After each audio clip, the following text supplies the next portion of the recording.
If you're a meat eater, at least 50% of your plate should be vegetables.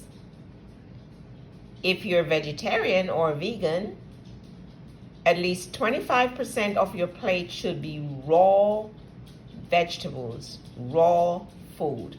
And this is my raw vegetable salad. Today, I have kale chopped really finely, some green cabbage shredded, raw onion, grated raw carrots, and I have mixed in some raisins and pecan nuts, drizzled with a little bit of olive oil and a little bit of raw apple cider vinegar with the mother.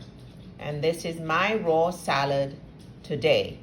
I am eating to live, eating for life, eating to prevent diseases, and eating to reverse any potential diseases that might be lurking in my body.